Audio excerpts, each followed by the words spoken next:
And Honorable Raila Odinga was detained for many, many years. There is, you know, in the Berlin conference, I met a Ugandan former minister who was detained for 23 years and shared his experience in detention. And this political detention was detention without trial. So you would imagine the years Honorable Raila Odinga spent in jail. He did not work for his family.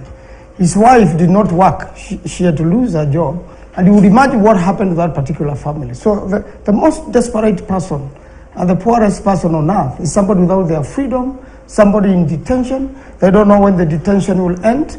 And I can assure you for that particular one, Honorable Raila Odinga has suffered. And if you listen to his story, because I've heard it many times when we were in a court and our association with ODM for many years, you talk of how he escaped the country and was surprised to get somewhere in England, in a port, and found white people cleaning, you know, doing the normal, you know, jobs normal people do. So I really want to defend him on that one and say he understands the harshest reality of life. And one of his biggest advantage now is the experience. Remember, he's been elected for many years and has been a minister in relevant places.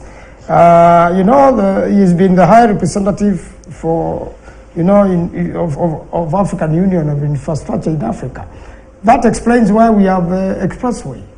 He's able to negotiate. You know, when we were doing the Thwake Dam, which is in Makueni constituency, there are international funders who are funding us, and they are very strict on what they do. And because this is an infrastructure, one of the reference points is Honorable Raila Odinga. So he's able to relate from the lowest level to the highest level in the world, and has a lot of connections in the world which will help our local connections, especially with infrastructure, because our country improves on infrastructure. So I really want us to look at the maturity of Honorable Raila Odinga and the experiences he has gone through. I am very sure very few Kenyans have been detained for so many years, and their families suffered most.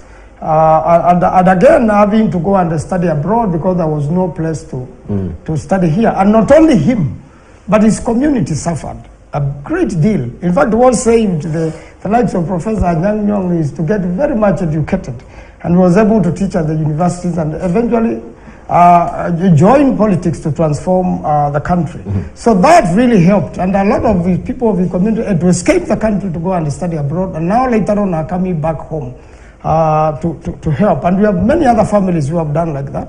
Their children have gone to school abroad. They have worked hard there. They have washed dishes. And they are back home to invest. So I believe Kenya has progressed very well over the years. And the best experience we can have as a country is somebody who has faced the two worlds and has suffered a great deal and understands what governance is about and knows what to do to change what. I think this idea of debt has to really be negotiated, renegotiated. And I can assure you, let me finish on this one. There's a program you do a lot of times in your KTN channels on the worst roads in the world.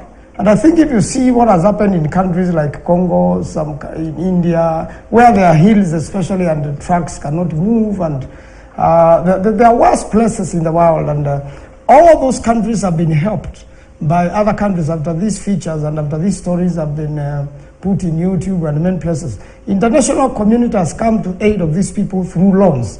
And better roads have been done where lives have been saved. And I believe we have to borrow wisely. Our worst problem with borrowing is when the money comes here, it goes into corruption. People cut deals with it.